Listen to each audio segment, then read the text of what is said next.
Ja, gåan der. Nu sitter vi her inne i Iktus, og vi har finnet en gest ur Íslandi ved okken, og han heter Jekvan Purskus. Rokken vi at han føringer og hjertanen, men som jeg har skilt så han Íslandare av papiren. Det kan han kanskje komme inn på en selv. Men vi får bjøre honom hjertelig velkommen. Han vi i Íslandi i Negvar, det kan han selv greie kom fra. Og nu hørte vi da bjøre noen hendaveiner at komme vidt til en samkomne. Han her i 2 viker, vi langt kommer godt vel i en fjordring av feriene. Og nu får vi det her en samråd vi han om hans liv og hans tog opp i Íslandi. Så det gleder vi dere til. Så en av en, Jekvan, hjertelig velkommen. Og jeg vet ikke om du lykker hever en liten helse til Arvid begynne. Ja, takk for det. Det en særlig god kjensla at velkomne hjem til Førjar, en tur. Jeg bor i Íslandi og jeg ganske presentere meg først. Jeg heter Jekvan Purskus og fra Klaksvík. Og jeg får unger fra Klaksvík 19 år gammel. Og har nu bo i Íslandi i 46 år. Og jeg vet jo hjem til Førjar i familien og så det tjokken tøyna. Ja. Men ta foreldrene færen så det alls kanskje ikke langere middelen og så løser det være noe sønnast. Men du jo kanskje ikke vidtja sånn hva skal jeg si, for at det var møter i samkommet. Du gjør det kanskje sinte det første årene. Sinte det første årene, ja. Men det nok tog at du er så opptidsen i Íslandi vi mengte hver. Men nu du kommet en møteferie bort det av. Ja, det pura rett. Det har jeg ikke som så gjort før, til at jeg har omgått falt en sånn akkurat byrre av ferd til Førjar, til at her har vi hoksa, her det alt så vel manna, at det ikke, jeg har ikke falt det som en tarv så måte. Men hinveien har vi falt det som at jeg kanskje forsømt å synte det røtja samfunnet. Men vi har bruk for å få en inspiration fra de andalige og kristelige ungførene i Íslandi. Og kanskje vi kjenner ikke at her kan være vidt til at vetja en avhova i ungen eller yngre folk under førjen affær til Íslands at virka. Hva sier du til det? Jo. Sjåland føler jeg det såleis at til det som føler meg kanskje sindre utbrentan, men og trenger til inspirasjon vid til at være omfavna og her i førjen som langt av være. Men hatta var en grunden til det at jeg sier ja til å komme til Førjar. Jeg husker Herren som iverstyrer og visste nå og vi bier her iver at Herren må røyse opp og kattla omkran mann eller kvinne eller familie som han kallar og som han gjør nøygaver og til for å oppmuntre nækran til å komme til Íslands som har 46-48 år erfaring det gjør ikke, det må være omanifra. Du opplevde selv en affæren at få det helt lagt av hjertet som en unge med. Og det kunne du kanskje komme inn på en affæren sent, jeg er sent langt inn i samrådene. Men nå nevnte jeg det her å være omfemter. Og det var en det som jeg tenkte at da du komst, og det var akkurat mannsstevnene i Sarepta, det var ikke mer enn 230 manns, alle sånne fra i førjen, heter akkurat nægget for Jekvan, til å omgang være den sånne stevnene før. Hvordan opplevde du det? Jeg opplevde det. Du kjente annan for mann, ne? Ja, jeg må en heltene av den, og jeg opplevde det ordentlig iverveldende. Kom ned av Flåvetlen klokken 3, og så begynte jeg mannsstevnene om kveldet, og knappt var jeg kommet omringet av klassekameraten, ungdomsvinen, og och kenton mannen ur samkommunen och så vidare. Och det var ordentligt övervältande. Det var kanske onkel som du inte ser i ödliga åren. Och ja. 40 åren. Ja, här i mitten. Ja, men jag går nu har vi allerede snackat lite synder men nu ska vi börja på själva samtalen och röna vara synder kallar man det en fund och synder kronologiskt. Ja. Det finns ju vi tojen synder eller så läs. Ja. Så kanst du jag kan komma synder in på tojen så länge som det minns oss tojen barna år i Klaksvik. Ja. Jag minns att alltså för att du andliga sjöna mig no. Ja, och dagliga liv så. Jo. Det hänger ju allt samman. Ja. Jag växte upp här norr som de kallar norra Stånkonon eller norra Kausene. Och min första barnaår det var la Kausabrikven nedanfyrir. Och det var vi fylltest vi drangarna vi fylltest vi alla som gick fyrir sig här. Kände kvann Trålara man och Sjuraberg och Jons Persson och så kom Skalaberg och allt det här och all skipen och Kjallbro och detta var allt detta fylls vi väl alltså smådrangarna. Och spalte här i fjörnen. Men den första spårningen hade jag som jag fick da jag var bara en 6 år gammal det var Johannes Kausene, Johannes Øye som var en ekla frimau og tryggvand maur. Han sier jo innanfor jeg spalt ved Knut Olsen Appason han sa, da sier han, jeg vann, du frelster?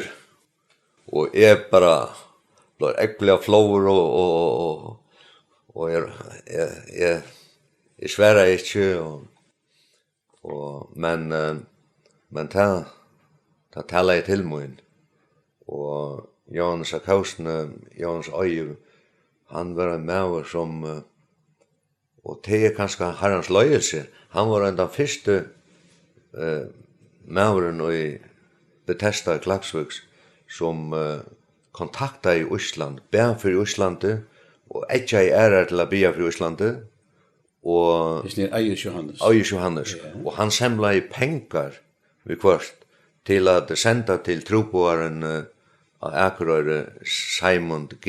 Johannesson. Og i middelen tar det var sera godt samband. Og vi kan skal komme til det at. Så jeg vil du si at han kan skal være han aller første som leier en næsta et svani utteker i Íslandi vi var ikke? Ikke bevisst, men jeg kan gjøre det si for meg at ikke bilsen i til at en unge maur som har last og smigelære av Betikjen i Klaksvik at han fyrir til Íslands. Johannes Kausen hei bygge fyrir Íslandi og i Aravois og stola arbeid her. Ja, men jeg kan her allerede blevet interessant. Men kanskje du kan komme og arbeide inne på sundagsskolen. Kanskje du kan kortfært se noe syndrom om skolen som du får i? Ja, altså jeg får i barnaskola. For lærere du hei og sånn, ikke? Ja, jeg har ångade vært en akademikere, men der lærerne som jeg minnes til, det var til dem Sigurd Heinesen, han hei okkur nå i bibelsøvet, det var i første og andre klasse, Lytel Bøtten, og jeg beundrer okkur så vel, han leik grundalega vi ætlant og i Gamla Testamenten og vi Josef og Moses og alt. Altså, ja. Men så var det Ella Leivskær. Hon hei okkur nå i føreskon, og hon var en sera gau larinda. Ella Leivskær. Og jeg halte at med skolagong som hon var mer etter at jeg hei mer ahoa for utrarabaten og en rockning og så videre. Men jeg ikke kom inn på det at jeg gikk i sundagsskola, og her i Bethesda, og her hørte jeg evangeliet, og sundagsskolen Klaksvik, han var en stor sundagsskole, og her var nekkur sundagsskolalärare som kanske är väl avhörst att nämna. Ja. Och då har kommit in på det. Här är en förning av hur neck button var i sundagsskolan i Bethesda ta to till sundagsskolan. Till vi tar sust i halvtrusjon och då minnas efter då. Ja, jag var tjejare gammal när jag var trus. Ja. Jag hade 34. Sust i 14 och halvtrusjon. Ja, så det var kanske jag var där att det var en 300 bad. Tog jag att 200 till 300 bad ta vanliga. Nämn någon för sundagsskolalärare var. Sundagsskolaläraren tar var. Ja. Tar var Teto vid Kjelte, pap jag kom vid Kjelte. Det var Josef, pap till Ola Jakobsen, Ola Grömma. Och det var Podladol. Men Arjen Podladol kom, jag kom Geralui, var en av dem. Och Heinu i Vaje, som vi kallar han var en av sundagsskollärarna.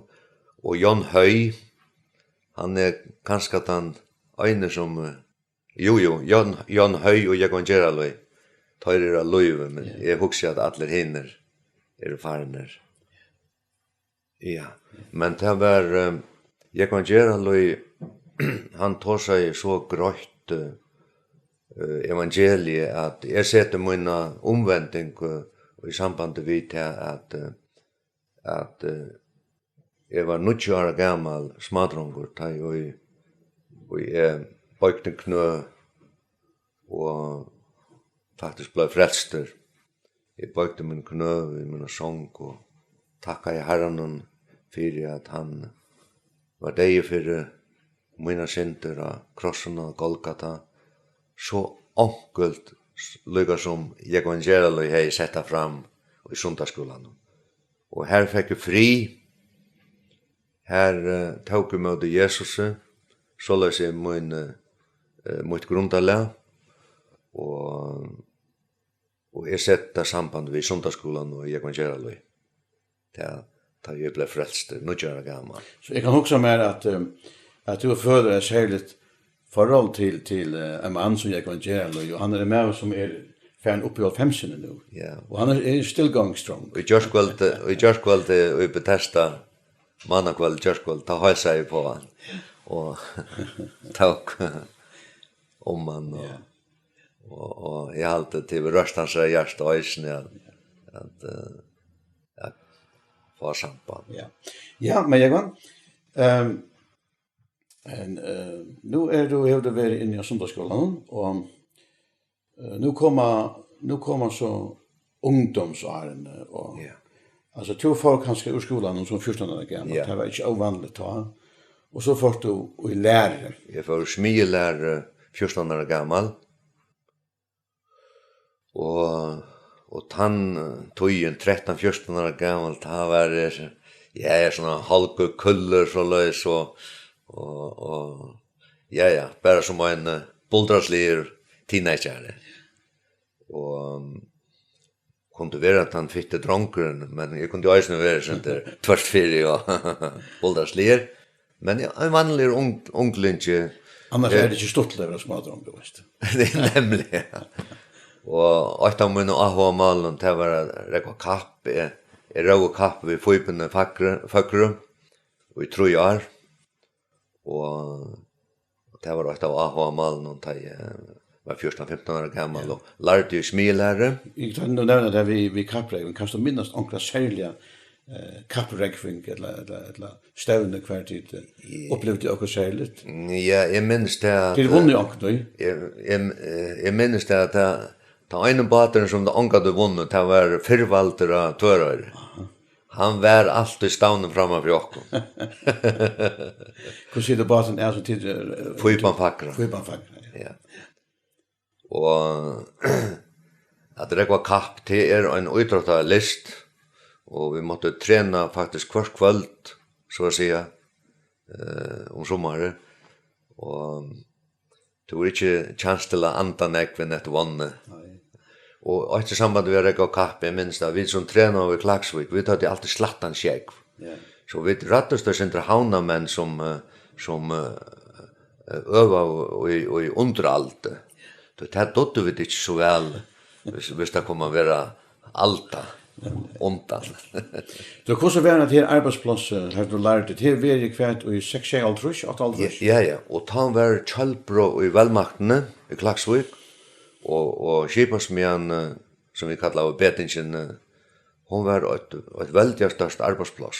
Hur snägt folk hade arbetat? Vi var ju en halvfjärs män bara smiemejen och vi var 17 lärningar där jag lärde och så var det tempomejen hinmejen här var ösene så jag var där till ha varit mer än 100 mans som arbetade av skipasmin Klaksvik då.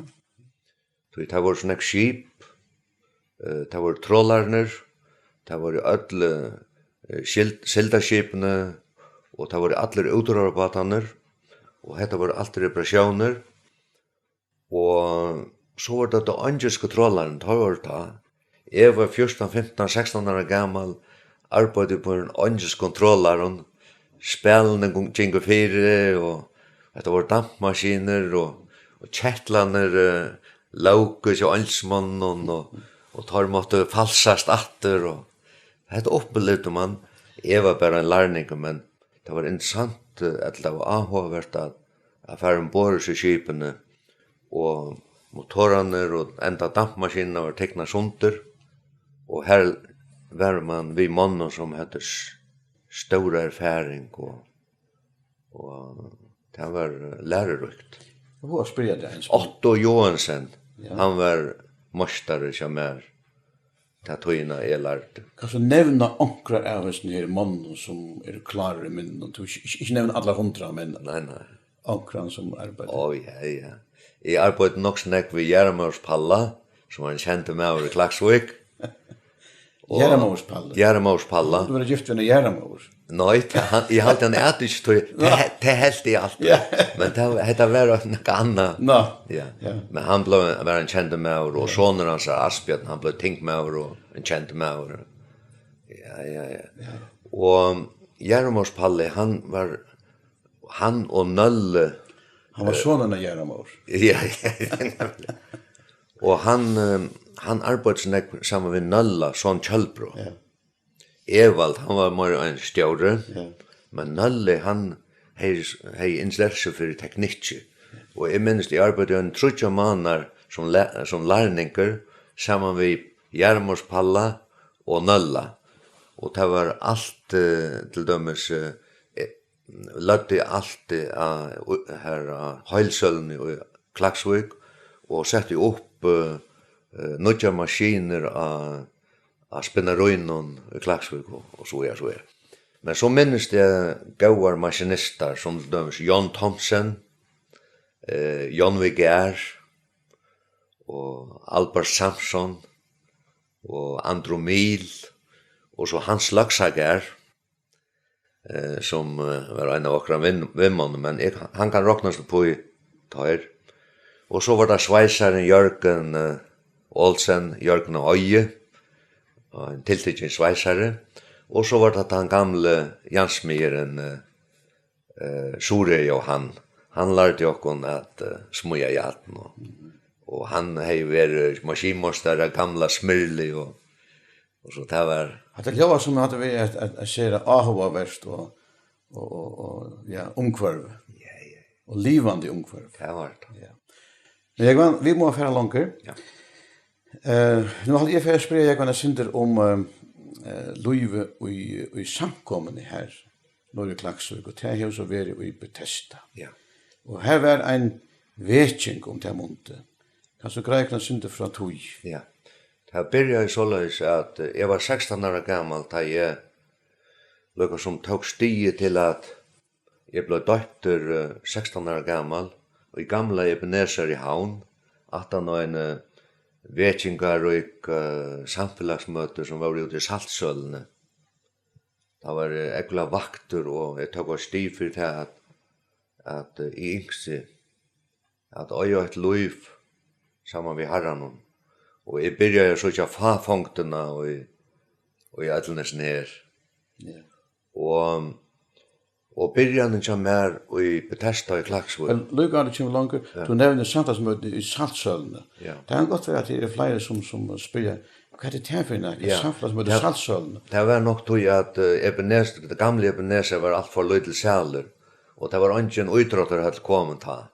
Så det største lokale som fekst ta, det var at Hans Paul Johannesen og Esma Foklo til å si vi rønsa bara Saltsølene, så har vi veldig lokaler her ute av Bacalao og samfunnsmøtene var her i noen år. Ja, nå vi at i Holtrusjonen. At i Holtrusjonen. Du minnes kanskje? Ja, jeg minnes det vel, ja.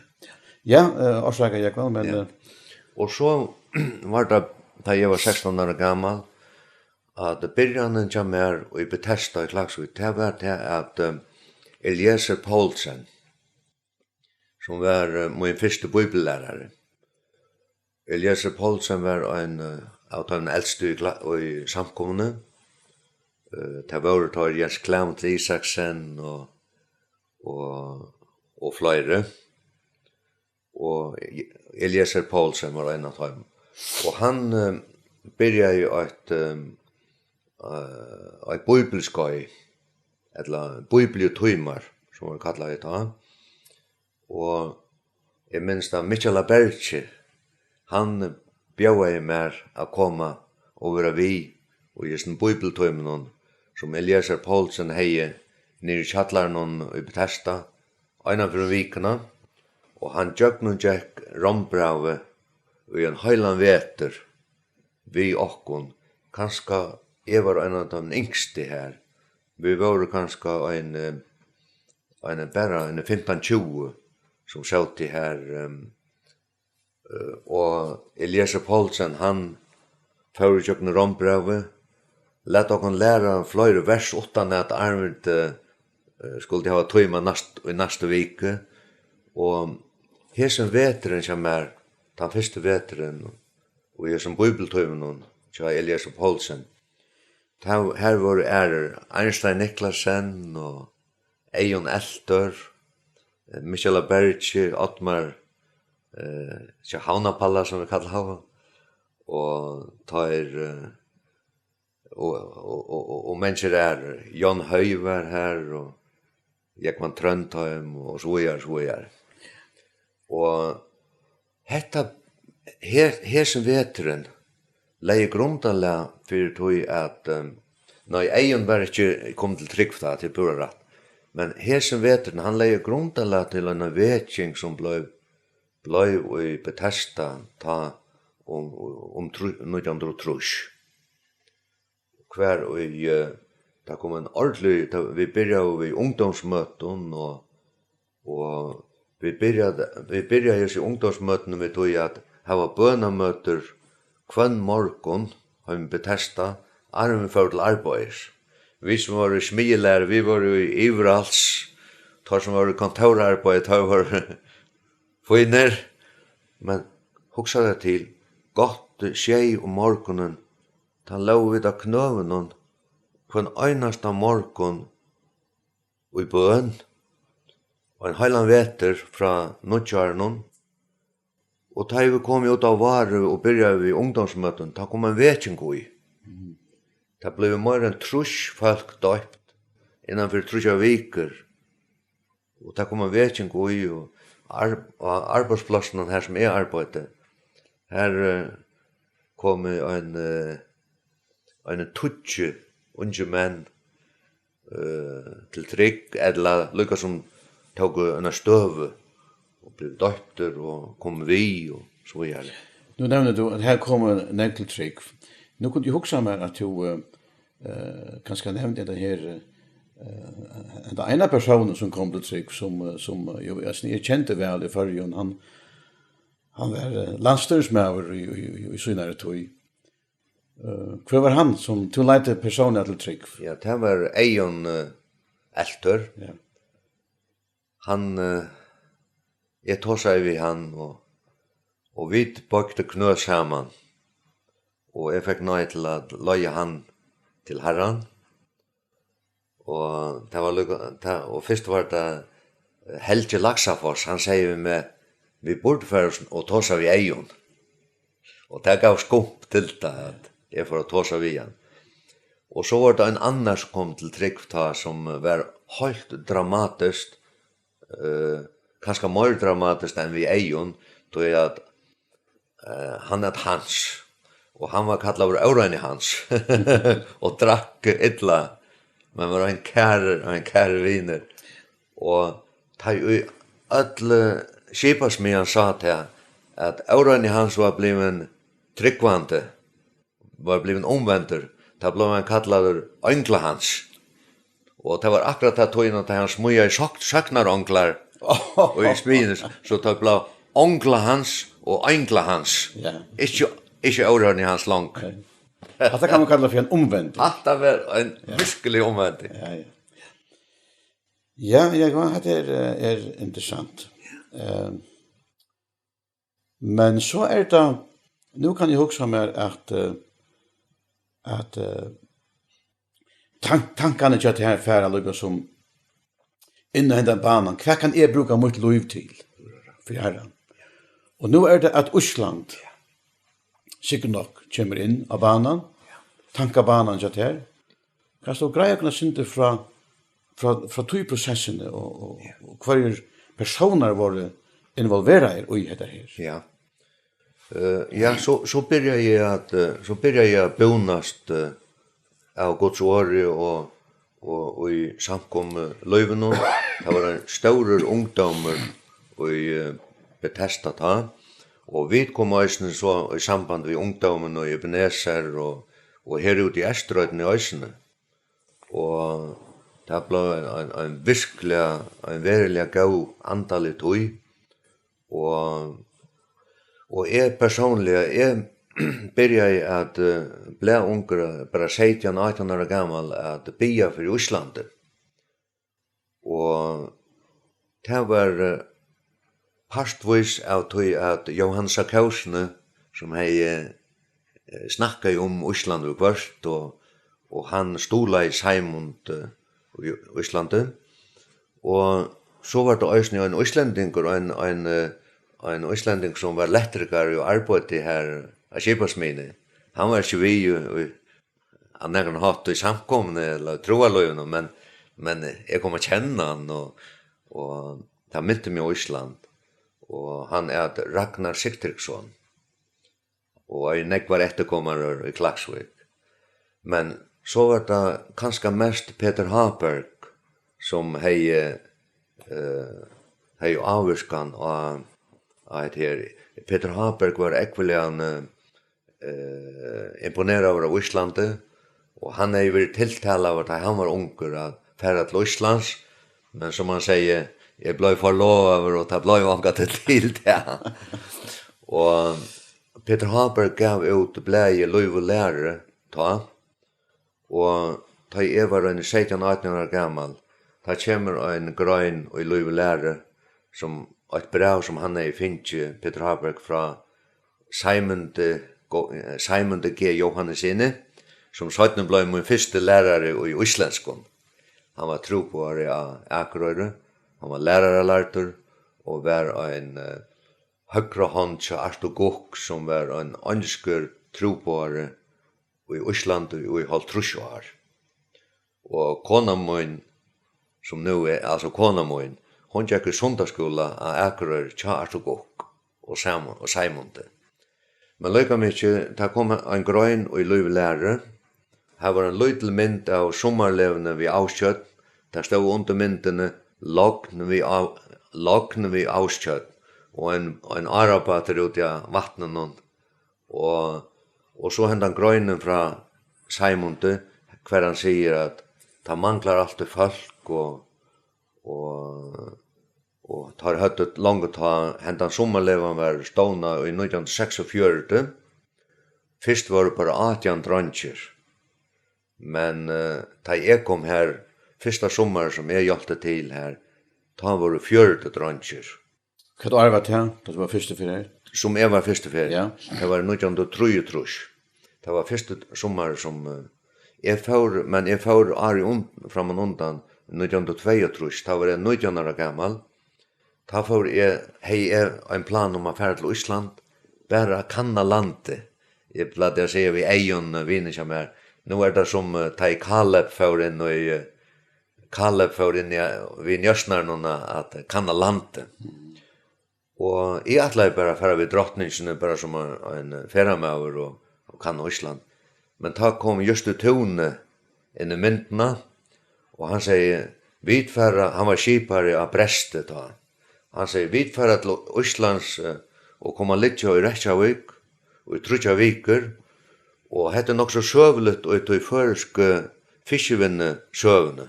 Det var den första kraftblockaren som var sett I förskip. De förska skildaskipen hade bara haft nät och dreja in och rysta nätene men kraftblocka tojen hon kom ta och var vi till det att och just det hon han säger och Ejon kom vi han minstrar som annan styrmauer alltså Ejon Eltor ja. han minstrar som annan styrmauer och för vi och vi arbetade ombord I skipen men det la I havn I Reykjavik och kraftblockaren var sätter och allt det här. Och samtidigt som vi låg här I Reykjavik och Trudjaviker och I juni och I 22 ta kom en känter maver från Toronto I Kanada som Dr. Oswald Smith ja. Och Peter Haberg har akkurat lyst en bok efter han som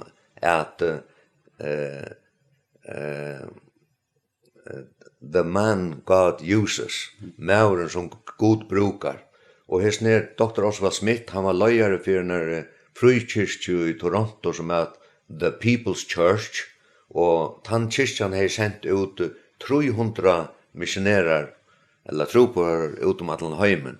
Och Peter Haberg var rekväldigt imponerad av sån här. Och Simon de G. Johansson, han har omsett 2 böcker från honom och omsett salmar efter han. Han har bjöd honom till Islands. Och detta var ett tvärskyrkeligt tilltak. KFUM I Reykjavik och Kvítursson samkomna I Reykjavik och Frelsenser I Reykjavik tog och lot just ner och detta blev stora möter som var hilden och I frikyrkjen I Reykjavik. Och tog kom iver till dessa mötene Sakariasen, Peter Haberg, Sigurd Berghammar och kanske onkur annar vi. Och vi var I Reykjavik för. Var ingen för regn inte vi. Nej, han kom inte ta. Han kom ari efter vi. Sankvittnesflotchen som Peter Haberg kom vi I Trudrush. Och vi lustade efter Dr. Oswald Smith och jag minns att vi bjöd att jag hörde att Peter Haberg ringde av Hotel Borg och bjöd Oswald Smith till en nattare ute till Grymer Esterøy och Ingebjörg som var de gästablu I falskene och alla föringar kom till och I Reykjavik till tøyina. Och tolkeren var Garda Ragnarsson som du känner från Danmark av. Han var en fyrstående med I Danmark som skilje allt sitt liv. Han var en unger isländinger och jag minns hur tuttran var där han tolkade I Oswald Smith. Garda Ragnarsson. Ja. Nu får du iver I 22 slugar som att kanna landet, säger du. Och du vet ju inte om den här stora predikamannen ur Toronto. Men nu han plötsligt här och tid plötsligt han möter ju honom och så du det dövra samma vid. Hej han mävren visst Arin AT ta ut 22 till 3 veckor som var vi till kanske att du ändå tog avgöra. Nej, hej långt tid avgörna. Men detta var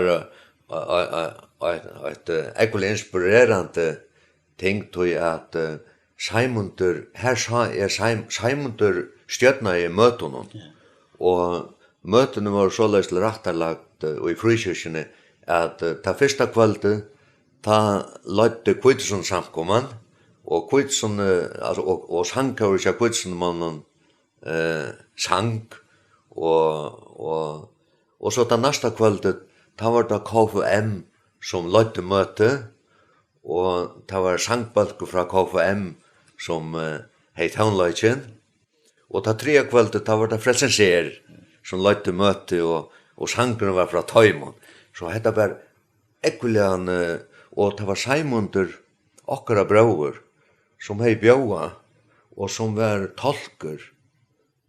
Nej, inte tolker men som ledde mötene. Och Simonter han bjóa i okkon ett vikeskifte norr till Akureyrar. Och vi får ett vikeskifte till Akureyrar av Vicha Simon och det var först för jag var Akureyrar och Sjónarheid. Det var Tär och Eion, alltså Sakariasen. Ja. Og Eion og vi får trutcher til Akureyrar av Vicha Simon. Og tog lot og i møten av Sjónarheid.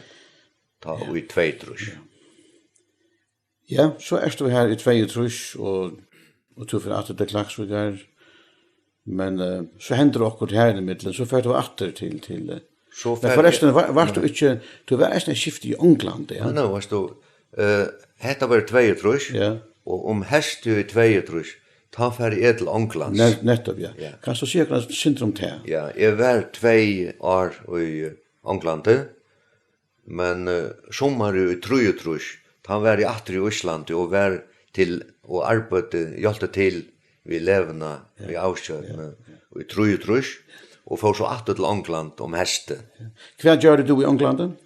Jeg atleie at færre av bibelskola, men det ble omgått i ordentlig til det, så at det var pratikomauren Donald Hinchcliffe som tog seg av meg, og jeg færre snakk vi honom i England, for jeg sette meg nå i ungdomsarbeid, og jeg kom å kjenne ære samkommer, og jeg kom først til Lauter, en troboer som kom ofte til førjar, Leslie Randall og Lauter. Lauter bor i Grimsby, og jeg kom til Hansara, og så får jeg til Sheffield, og jeg bor i Sheffield i 2 vetrar. Og jeg gikk i kveldskola lærer Angelst, og så gikk jeg til en bibellærer her i Sheffield som Douglas Higgins. Og så var Donald Hinchcliffe en av mine bibellærere. Og vi får nekvarstanden, får til London, at høyre kjentar pratikomenn og bibellærere, som til dømes Dr. Marston Lloyd Jones. Og så får vi til Manchester til å luste etter en kjent professorer som tilhørte brødrene. Han F.F. Bruce, vi har skrivet autoritetiskar bøker om Gamla testamentet, så at jeg pleier å si at det var ha-punkten i England som da jeg holdt seg på F.F. Bruce, og han sier at han kjente, papi hans kjente gamla slån, og han selv holdt seg på andre slån. Så han var skottar. Men han var professor først i Sheffield, og så i Manchester, men han var en kjent maur om alt England som en autoriteter i hebraiskon og Gamla testamentets godfrøy. Nu nevner du Donald Hinchcliffe. Her er ikke akkurat hver han røpte for Don Hinchcliffe. Vi kallar han bare Don. Ja, Don, ja. Jeg kan huske meg at du og Don har haft et tatt forhold til en annan samskifte, da han var tøtt nek fyrir det. Men til nek var siden, det var 2 Ja. Jeg vet at du hever, det er ikke nek var at du ikke har siden, men kan du si at når såst han første for atter? Bare nå. Vi er ute døvra sammen i Klagsvik nå seneste sondag. Da hadde vi ikke sagt hva annan i 46 år. 46 år? Ja. Da var nå hver han tilfeldig her, da jeg tog kommer her. Det var ikke endelig arrangeret, slett ikke. Nei, slett ikke. Nei. Og jeg ble glad vi, og han ble glad vi. Og da jeg sier vi han, Dan good old England. Ta säger vi med ja to. Vad helt om England där? Ta mest respekterar jag namn i England där till Mohammed. Och ta mest vanvärda namn i England där är nästan Jesus. Och det är god mat här. Ja. Men vi fick ett gott prat samman och det var glädligt att. Ja, så är du i England, det har så här två vetranar förstånd och du atletar på bibelskolan men då komst du inte men du mötte så fra och mannen som FF Bruce och Martin Lloyd Jones så du fick allt från timon innan för några få veckor som då man är ung så också man är tyst efter att få kunskap och man är tyst efter teori där man är ung och men så tar livserfaringen är kommen ta är det mer det här praktiska livsvirrene som man vet att det är det här som ska halta. Ja. Låt oss nu för att till Island så för att till Island så tror jag och ta efter så första för i Austjörn. Ja. Men ta händräsne och andra i löven så där. Jo. Jag tror.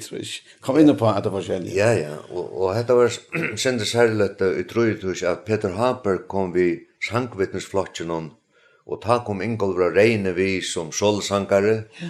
Og Asher Berghammer stjørna i sånne sangvittnesflokken og Johannes her ut hva det navn? Johannes S. Hansen. Ja, da var han bara 16 år gammal og kom vi som pianister. Ja. Og det var stor møter av Akerøyre og i Sjønløykarhusen av Akerøyre ta. Og gav møter og gav sanker og så videre. Og jeg minns at Kaure kom for en turisttur til Myvatn og til Auskjøtt. Dette var første sommer som jeg var ved Auskjøtt. Og det skjedde sånn ekva dette sommer tog jeg at kona min hon arbeidde her som en jenta og ta sa jeg henne første fer og kom å kjennast ikke direkta forrådelse men hon fikk et eia og så videre og jeg fikk et eia fra henne og så får jeg atter til Ånglands og ta det i fyrtrus at jeg færre vid dronning Alexandrine til Islands til å være til at færa til Akerøyre og bliva og taka lot i arbeiden her og bliva bosittande her i Fyrtrus. Ja. Og jeg skal nevna til at ta hadde tørver om veteren i Islande Hans Siversen og Paul Poulsen og Ole Jakobsen. Ole Grømma som vi kallar han. Ja. Så at fyrsta veteren som jeg var av Akerøyre, da var Ole sammen med mer av Akerøyre, og Paul og Hans var i Reykjavik. Den fyrsta veteren som jeg var. Ja. Men du ville kanskje komme inn på at her, at du og mamma du var vid dronning Alexandrine nettopp just den turen som er for Løslands. Ja, det minnes du vel, ja. Det var faktisk første ferie jeg sa til, og ja. Ja, men jeg var nå du kommet til Islands av Bykva. Og hva så din første høvesoppgave til første årene i Island? og når ble det gift? Ja. Og i Fyrtrus da begynte så løs at Ole av Grømma og jeg var sammen av Akerøyre, og vi løy av kurset værelse til Boa Pettersson, som var fyrstå med for Auskjøtt. Og Ole Grømma fikk arbeid i skaufabrikkene her som Boje var en av arbeidsformannen. Så vi tog lot i samkommet arbeidene av Akerøyre, den første veteren, og ginget til Simon til å lære islengst. Og så var vi sammen ved Auskjøtt, og min første oppgave, det var lukket som at få ung folk og AHA fra førjen av til å komme og hjelpe til ved Auskjøtt. Det var store tørver av hjelp her. Og i 4 da kom Hans og Aule og Paul, øsne en tog. Ja. Så vi var 4 unge føringer her. Jeg var alt sommere, men tar var alltid partvis. Og hadde bare tar et arbeid og kom i sommerferien. Og dette var min første oppgave, det var et arbeid med bøtt. Og så tar jeg atter av Akerøyre. Da hadde vi drøntjamøter mannakveld, kom nekv drøntjer, og så ble det til en ungdomsflokk som vi hadde her i samkomne. Og jeg var i halt ved å lære islengst. Det var jeg minns at det var en smøyte for meg, godt 20 år gammel, at missa det førska malet, så å si at jeg måtte begynne fullkomlig på nytt målslige. Man må ikke undervurdere og halte at en føring kan komme til Østlands. Og jo, han kan lære for til handels, og han kan lære tunatås og på trusjamaner. Men hvis han skal ta seg bøtten, og ta seg møten, og kjenne islandska mentan, og kjenne malet, så må han takke det fra grunden av. Og jeg var bei i skola, og jeg tok det egentlig alvarslitt at lære islengst, og lærerne kommer her når Akerøy, det var Simon G. Johansson som jeg lært, har fyrir sagt, som var lærerlærter, og så Hilmar Magnusson, som ble 17. svavmøyn, og jeg nå trodde døtre gifter i fargen, og har givet ut til islandsk-førsk store årabøkene som David Jakobsen hjalp henne vi, og kona min, som heter Rosa, Magnusdatter, hon til yngre kanten, det var 20 syskjen, Hilmar eldster, og tog sin generasjonsbil her. Ja, Vegvan, nu er vi inne på avstjøten og så videre. Men så genga årene, og dette var 4 og det her var vi 2020 til 46 år siden du flyttet i at byggva.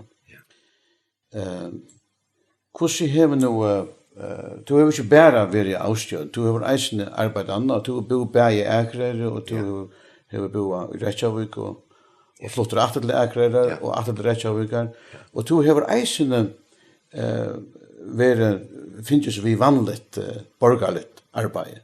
Kan du greie noe litt synder fra eisende arbeidene i samkommende? Ja. Jeg var de første 6 årene, da var jeg fulltøyer. Av Akerøyre? Av Akerøyre. Og eisende vi får til Reykjavikar, og var her 2 år, og i 19 og i 70. Og så får vi atter til Akerøyre. Og flottet ikke til Reykjavikar atter for bøttene til åkne var blevet vaksen, og vi da 4 bøtt, og de var alt kommet til Reykjavikar, og vi flottet til Reykjavikar atter i 1996 eller 96, og jeg har vært i Reykjavik søgjane, og låt ikke i samkomne her sore. Men jeg låt vi samkomne av Sjånarheida Akerøyre alle hinjarene. Men i 1973 da begynte jeg at arbeide og vanligt arbeid. Jeg følte meg egentlig isoleret igjen, og kom ikke noen ut med folk og så videre. Og selvvante fortsatt var det ganske opp og nyer og eisene. Men jeg arbeidde mest i forretningen. Jeg begynte en herre kladnaforretning, og om jeg har lært smielærer, så var en liten Mikladalsmaur og immar. Het her at selja kladdningar og farver og ta listalega, det var pura naturligt for meg. Hans Hansen listamaur, han var i familjene, Paul Bodjemoin, han listamaur, og mitt hobby at tekna og mala. Så for meg at selja kladdningar og som bønder kom inn og sa at det var signa vel med kyrste og slips og kladdning, ja, ångan smak. Og det er bare fornøyelse, ja, og det var et spil for meg. Ja.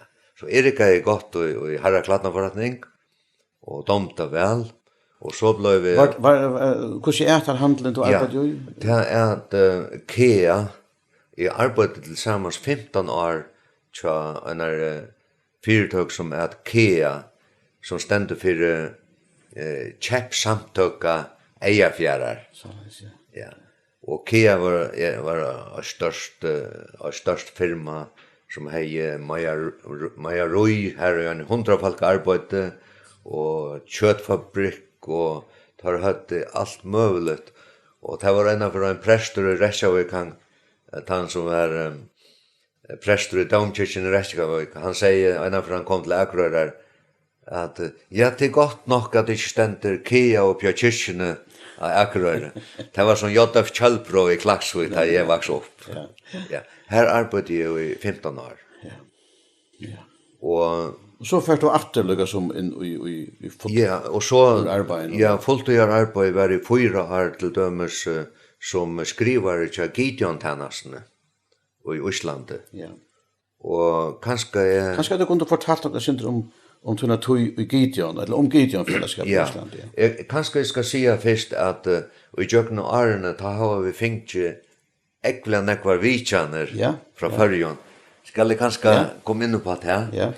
At det var helt i jøkken og togene og i jøkken og årene har vi haft mange tiltøk og som har vært sett i verk, og nekvar vitjaner og mest fra Førjøen men også fra Øren London.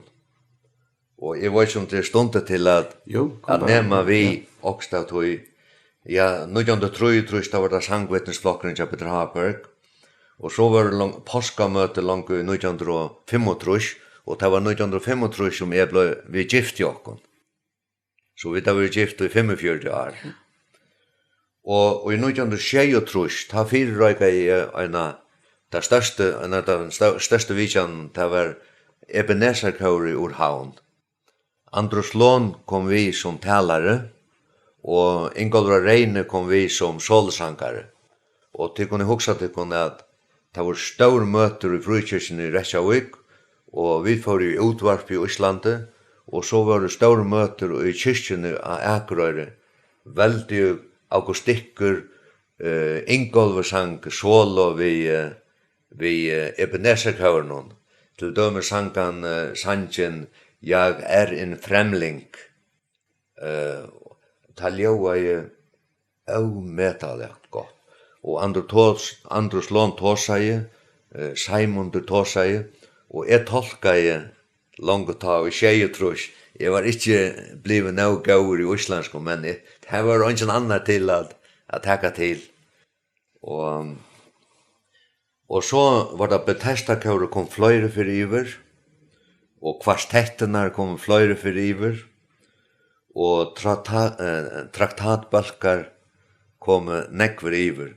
Toast vi i tøy fyrsta i 1970, ta kom en med som at Herman Bjarnason til Trygg, og i det han løyare i en evangeliskare frukirke, eller samkommet i Reykjavik, som heter Salt.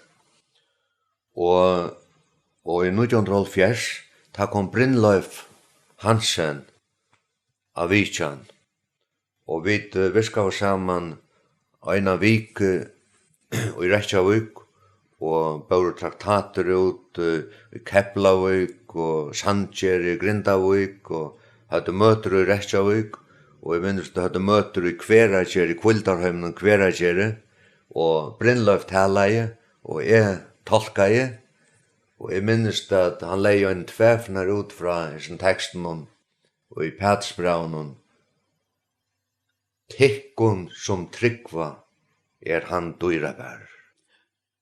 Tåsar Jesus. Hetta var Brynløsa fyrsta og seinasta fer, eller einasta fer til Íslands. Brynlaug ringte til mun, og jeg var glad for at i sommer matar at ikke jeg bjøva noen til Íslands, og at flåfærre datt nyer, som alle vita, men og så får vi til Akurøyrer. Ta 17 vikan, hon var Akurøyre, og Brynlaug, han var en ja, det var nok helt særligt. Og det var utlendingar som satt med handamannen måste bjå atter til Íslands. Og vi gikk i kvart hus av Akurøyre vid traktaten. Ta var Akurøyre en bøyer på en 11.000 folk, men i det Akurøyre en bøyer på, ja, det akkurat kom på 17.000 folk. Vi hadde møter her, og ein jenta som nu gift, Helga Geraløy, som nu iver musikkskolan eller tonlagerskolan i Klaksvik. Hon var halvt 12 år gammel ta, og hon tok stige og tok imot Jesus nettopp under hessar vikjannene. Og så tar jeg Brynlaug og Eifen for atter til Førjar, og jeg visste ikke bedre enn at han var kommet til Førjar i Øtlund Gauon. Ta for flåfær, det var ikke lendende i Førjon, og tar for til Norra, det visste jeg ikke om, og tar boja i etter Vevlundsjund og i Norra. Og ta var det at jeg fikk bojene, og det var Grøymer Esterøy kavare, eller dykkare, han ringte til min vi her som tøyendun, som et av de største sjokk som jeg har finnet i løyvene. Og nå det 40 år siden at flåfærre datt nyer, at det ikke under knutje. Jo, Mykines. Ja. Og jeg kom hjem til Gjeraferna, og sa nere flætje her. Det jo 40 år og år siden det hendte, og ja, nå, bare om noen få dager nå vi sitter her og snakker, men ta sendingen vi sendt, ta allerede en plata sett opp av knutje, vi nøvnen av time som døg, og flere av de avværende har vært her oppe vi. Så jeg kom å kjenne Brynlaug faktisk det seneste, og i edlenta tøyma. Men du kjente han ikke året, du er? Jeg kjente han ekkelig avmarska, men jeg hørte han av gatemøtten og i Fuklafyrre, og Einafyrre var heima, ta hitt i han i havn, men jeg kjente han ikke så vel som jeg kjente Sakariasen. Nei. Ja, det var så en parter av tunnere løsøver, kan man si. Men Gideon, ja. Det lukket som av hjertabaten som i Íslandi. Jeg har vært vi i Gideon-tjenestene i Íslandi i 35 år. Og Gideon-tjenestene, jeg skal si løtsende fra at det The Gideons International. Gideon 19. Det en rørsla som var stående i 1895. Og nå, av akkurat døven, nå Gideon-tjenestens virkar hon i 191 London. Og Gideon-tjenesten og Gideon-tjenesten i det, hon byter ut 70 millioner av Nødja Testamentum hvert år. Og videre bare en parster av hessare Gideon-tannastene som fer fram i ødelen heimen. Men Gideon-tannastene var ekkert tullja stående i Íslandi 1945. Og det var helt særlig, det var en íslendingur som fer til Amerika, og han ble en Gideonitter, og han ble en velhavende forretningsmaur i Amerika, og han hugsa hva kan jeg gjøre for mitt land, ta no krutsjer av, Og han hugsar at Gideon 19 til den beste fellagskaper som kommet på som forretningsmaur, tryggvande forretningsmaur, og ferdig til Íslands a røyna ståna Gideon tennast i munne landet som for fra bara 16 år gammal, fatakur og kom til trygg. Og han kom til Íslands 1945 og ståna i Gideon tennastna saman vi Olav Olafsson, som var en kristneboy i Kina og i 14 år, og måtte færa fra Kina til og kom nesten tog iver i Kina. Og jeg halsa på at han mannen, Olav Olafsson, og han kom og møte til okken i Reykjavik, da jeg vidt byrja og minnes det i 1973. Men Gideon tennastan nu, jeg har vært vi her i 35 år, og det dreier seg om at vi færre i kvann skola i Íslandi, og öll 20 år gamle bøtene i Íslandi får et blått Nýja testamentet, og det ekkert hovaligt at vi skulle sleppa inn i kvann skola i Ísland. Enda i Amerika må da standa utanfor postret inn av skola tone.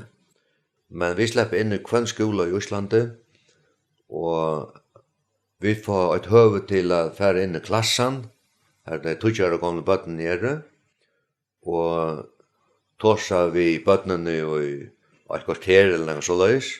Læreren, han stender og lustar, og vi er velkomner, og vi kvart, og ofta nere vi bjøver inn av lærerstovna å få en kaffemån og prata vi lærarna og så vidare. Og det ekkert hovaligt, da vi givet bøtten om Nýja testamentet, de kom opp i rettje, og vi gjør dem om de takk med åter, sier takk.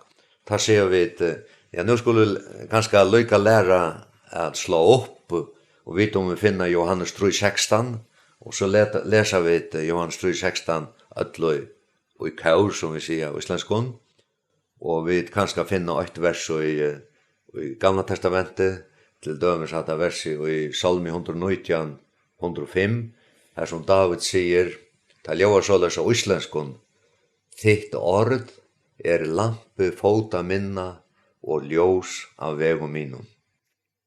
Og det låter nesten som en yrking. Ja. Kan du si akkur Johannes 3:16 av islenskum? Ja.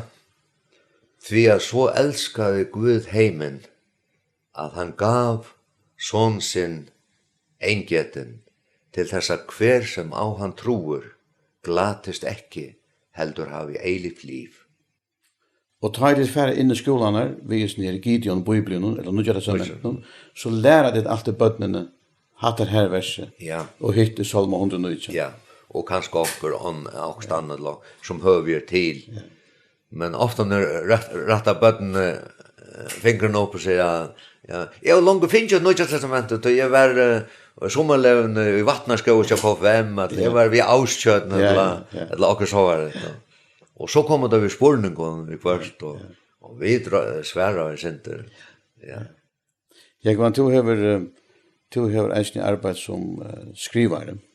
Ja, jeg arbeider som skrivare til Gideon tennastene, og engelskon kallar det The National Secretary, som i hver landet. Her var jeg i 4 år. Når var det? Det var 18 at jeg kom til Reykjavik. Det var i 96, 98, 99 og 2000, nekka om tætøyina. Ja. Og ta hei ekvilan samband, til at vi tryggvandi i Íslandi, til at i Gideon tennastene vi cirka 300 folk, til eisne kvinnedølter, og til dølter i Reykjavik, og i Havnarfjörnum, Akranes, Vestmanøysen, Keflavik, Akurør i Ísafjörnum, og nu komna dølter av Egilstøvun. Vi måtte køyra lyka til og færre hver eneste skole i Estelanden og Øysene. Einan för jag samman vi einan som kommer nu frutjadagen här till förjar han heter Gunnar Bjarnason. Vi får fra Reykjavik och tar Hotnafjörden och tog så alla skolorna fra Hotnafjörden någon av Sørøstland någon och Djupavoy, Stølvafirði, Fáskrúsfirði, Reiðafirði, Eskifirði, Norrfirði, alla fyrna sunnan för Seyðisfjörðin. Og da vi var kommet atter til Reykjavik, da hadde vi kost 1600 kilometer.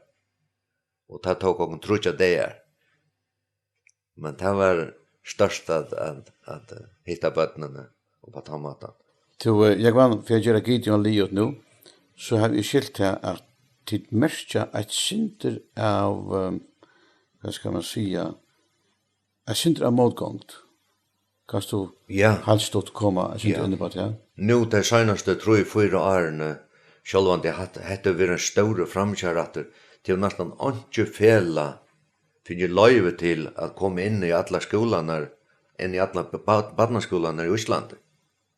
Jeg tror at Gideon Tennastan byrja langt i 1945, og tar som grunnlagt Gideon Tennastan, det var mest KFM tryggvande.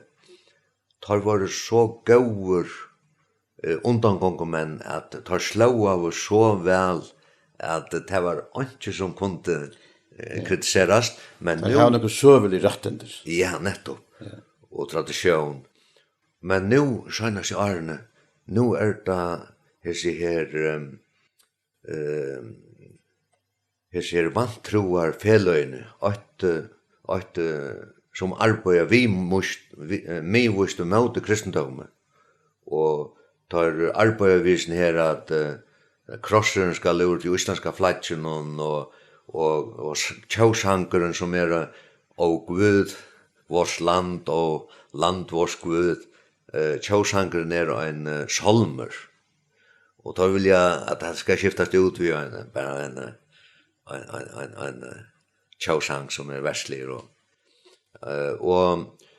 hese vantroar feløyne og til krefter som arbeider mot det og tar senda teltepost til skolasjørene og etja døyman til at ikke takk mot jokken og så videre. Så at det sønnaste 3-4 årene har det vært nekre skolar som har vært kritisker og det var jo en tverrskola som første fer ble nokta.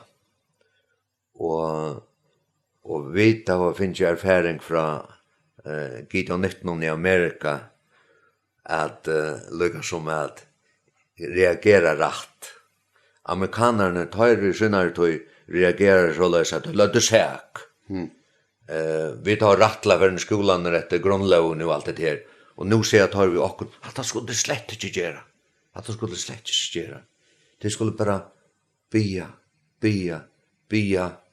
og færa så at trommate og tåsa høfliga visa skolastjørarna og æsne få vite om foreldre nere vi på det. Og det var det interessanta i fyrra året at her som skolen her som vi ble nok der å komme inn. Her for Gideon Fellavarner og søtte vi foreldrefellagene. Hva sier tid om at her har tid nok mot at vi kom inn i skolen og gjeva bøtten og tjatekkon Nødja Testamentet. Skolastjåren var her, presteren var her, og foreldrene satte vi ville endelig at bøttenen ikke okkom få Nødja Testamentet til gavers. Hva skjer jólevangeliet? Hva skjer fejuar?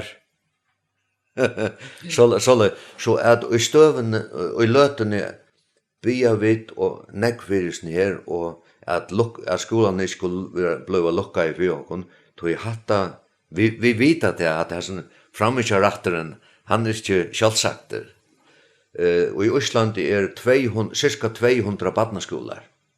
Ut i landen luttler som av Reykjavíkarløyene cirka mellom 50 og 30 barnaskolar og som staurer.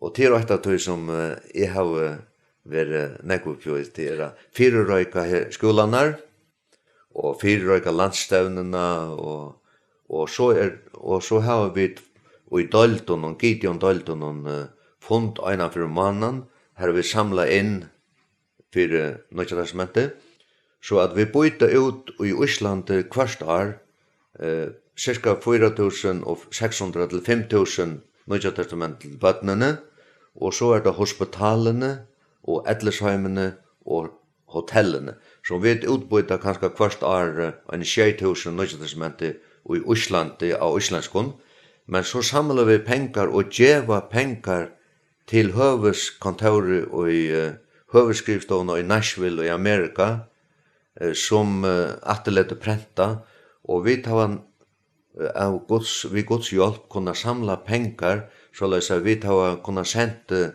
som sværa til en 30.000 Nødja Testamentet hvert år som bort ut i Afrika og i Asien og så at vet du vi til faktisk at bytte ut bare Gideon Tannars i Íslandi utemot 40.000 Nødja Testamentet år. Og vi færa fra Gideon ikke jeg sier at konene sjåkon tar av øysene en oppgave. Og til dømes tar og sjukra pleisker som øyta sjukrana freidingar nu i det, og sjukra hjelparar som øyta sjukra hjelparar. Lukka mykje, ta hesa stóri utskrifterna sjukra pleisker og sjukra hjelparar vera få sin eksamen og til en stor samkomma, kanskje en 800 folk her. Ta Gideon kvinnorna her, vi har en kviton, flotton Nødja Testamentet, som som arbeider innanfor halseverket for at gavas. Hatt vil jeg si. Kona møyner ofta når vi her. Ja, så at Gideon Ternasson har fyllt tøyna Ternas i Íslandi, nok som det kommer vi være enig i. Men vi får nå narkast enda noen, og to har eisni haft en vissa Ternas innanfor fjellmilaner, eller loftmilaner. Kan du helt stort nevne noen til? Her en radiostø som eitir Linden, som det samme som akkara kristelig radiostø her. Linden, her har du haft noen leiklor, begge to og kona. Ja. Det var de tjonene, amerikanske tjonene Michael Fitzgerald, vi kallar han bara Mike. Han halvor islendingur, mamma var islensk, og halvor amerikanare.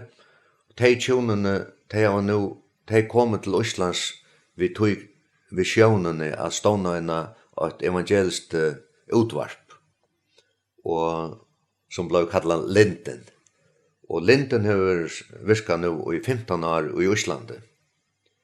Og da vi kom så til Reykjavíkar, da 96-96, da var hun nøylig byrja, og jeg minns det platt jeg høyre Miriam og her Linden fra Fresenser, og jeg ble egentlig imponeret av det.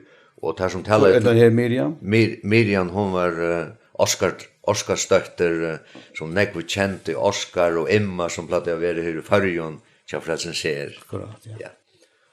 Og, men kristelig utvarp i Íslandi, det var ikke noe nytt i Linden byrja i.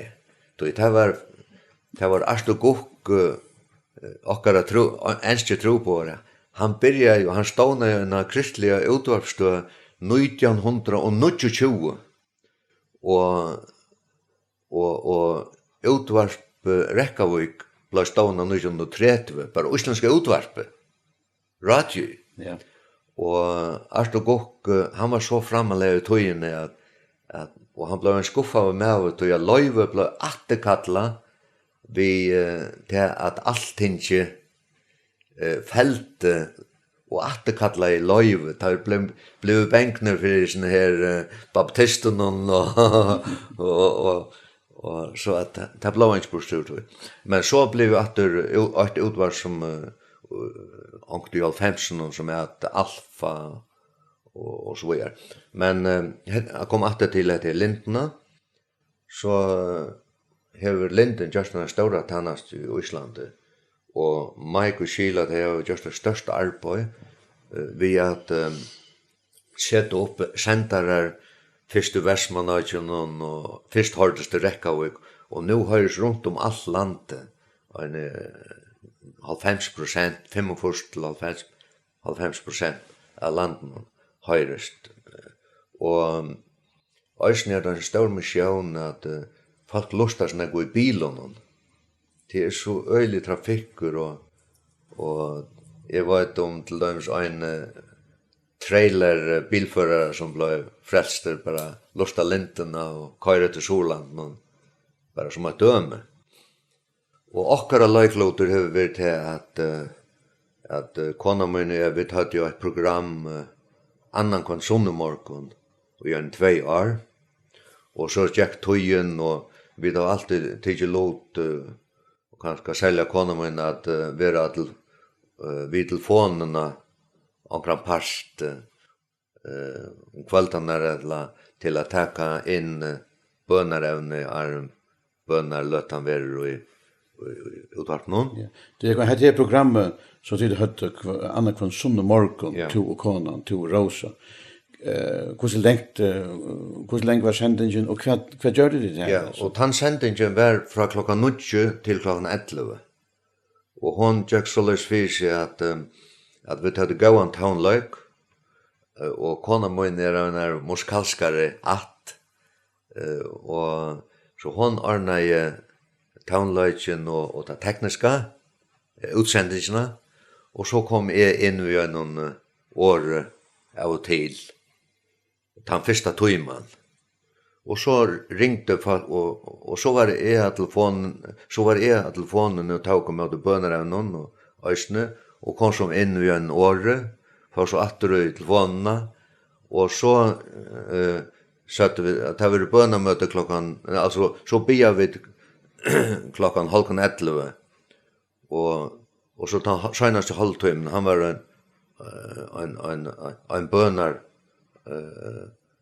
en bönalöta och allt var beinleis. Allt var beinleis. Är bönalötan. Ja, är bönalötan och jag fick bara läpparna som jag skriva och hon skriva och det var biofyrsten och du kanst atle en boje som Reykjavik och Reykjavik löjene.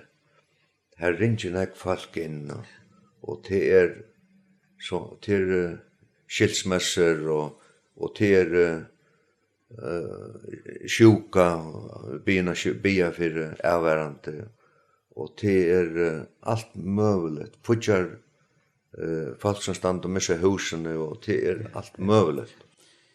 Ja, jag kan så förstå det vi kan se att typ jag har ästne viska som radio. Ja, och så ska jag lägga till att nu senaste 3 åren ta har jag bara varit faster att det är ett program som heter Bådskap på dagsens av Lintene. Och här är jag faster en dag om mannen. Senaste mykdag i mannen, det har vi ju årdagsens. Och det är sendt ut om morgonen och sendt ut efter om kvällen. Høyrest du hver en bil og ut om alt landet og jeg høyre fløyre da jeg kom til Akerøy og jeg fylte svittar og så hitte jeg folk, tryggvande folk i Reykjavik og i Imskon samkommun nu kjenner jeg røttene der. Ja. Det är stort att få att ja, det är okante, ja. Men så vill jag säga lite synder om hvis jag kan om ta kristliga sjønmarksstøyna i Island. Hon är vi ungade virka här, men Paul Skylendal som var vi familjen i Island i 17 år. Han började tulja att ha programmer av tøy sjønmarksstøyna som heter Omeka. Och nu efter handen tan sjønmarksstøyn Omeka. Hon är bara en av timon så folk bara rullar in och att det skifter om stationer och folk kommer in i mesta baden och kommer och imskon som kanske inte kommer möte att de sitter lust efter Belgrejamöten och amerikanskum pratikumon och så kanske isländskon programmen som heter Kvöldljós här och det tåsar vi kanske nyfrälst och så vidare. Och meka sånt är synder extrem som är kanske inte akkurat för mig, men som programmer är omätaliga och till dømes ett som är och konan lust allt efter till den bästa sången som vi höra i världen till en kyrka i Kalifornien som heter Crystal Cathedral och utsändningen heter The Hour of Power och lojaren här heter Dr. Schuller och jag säger inte äntligen att han är min predikant, men i många fören är han helt gaur, men sangeren och kåre och orkester till allt professionellt sangfolk och tonlagerfolk och bara som ett döme. Ja, jag var nu får vi då komma allvarliga till mot ändan. Det har sidan en goda löte här. Men du har egentligen varit en goda löte i Island. Ja. Du får iver här som en blä unger dronker 20 år. Ja. Och jag vet inte om jag kan avslöra det, men i det är du 23 år. Ja. Pensionist. Och kvärt räknar du vi att det nästa åren om god gever okon några år trätt. För att så hur så för att det vara chat här i Island, hur är det nästan? Ja, tannastan som är nu och nu man inte halta det är en ordentlig vegetabilitet i Island är mer en backer än är mer vi som också en fotbollsspel så är det mer en sån centraf eller backer en målskorare här framme. En allebare. En allebare. Det är men det är gå men här är kända män som till dömes Fredrik Skram som är lojare för de isländska kristkyrkorna som frikyrkor. Men du kommer samkomna här. Men vi tar en brödersamkom i Reykjavik som är Løytel, men vi tar nutjan sal och gåar omstöver. Och Akureyri i Røysni en Løytel brödersamkomma, men det som är mest lukka som känt fra okkom brødrene i Island, det er sommerlevan vi avkjøtt, det kjenner flest av islendingar, og det nekver mæter menn i Island som har vært her som smatranger, røyarar, bankastjørar og almindelige menn,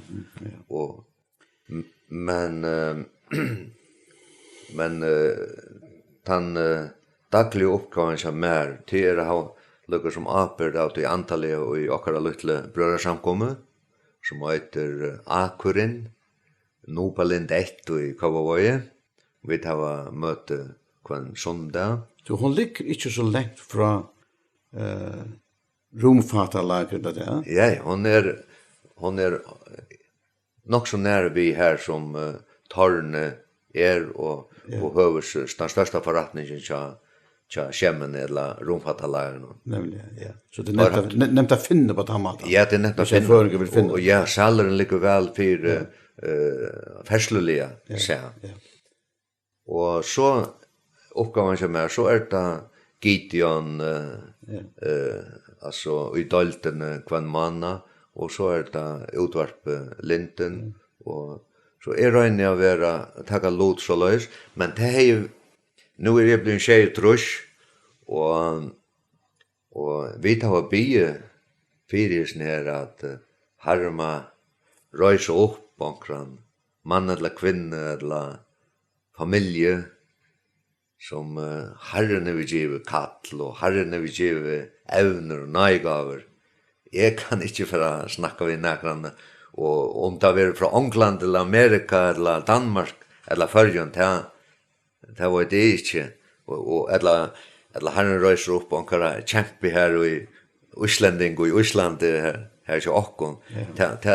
Men hvis vi kjenner kommer her nå i Førjøen og tog bjør meg her, hvis det kunne løtt til at herren brukte det til at kattle omkran, så er det vi størst.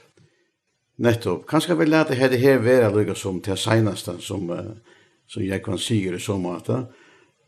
Men kanske är färdig att spela om man inte har en liten hälso till förra folk, till sina landsmän här. Jag kan höra en liten hälso kanske till Arvid sluta av. Jo, det vill jag gärna. Det heter en kjølsom känsla, men det heter en god känsla att vara här i Färjön.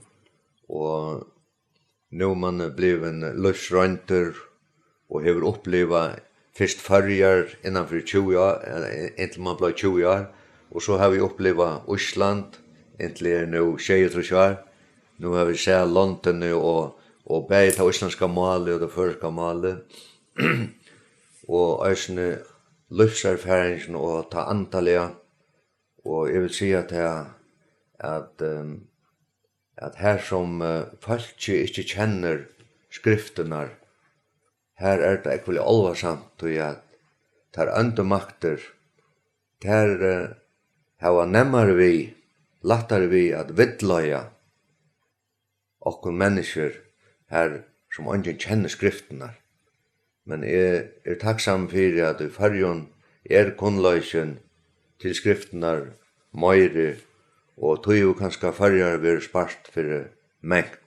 Så jeg vil etja tikkun føringar at hava hetta i hoa at Guds år må være lyse og må være kjent i landen, såleis at landsens lover og familjeløyve, heimløyve og alt vil preka av tog.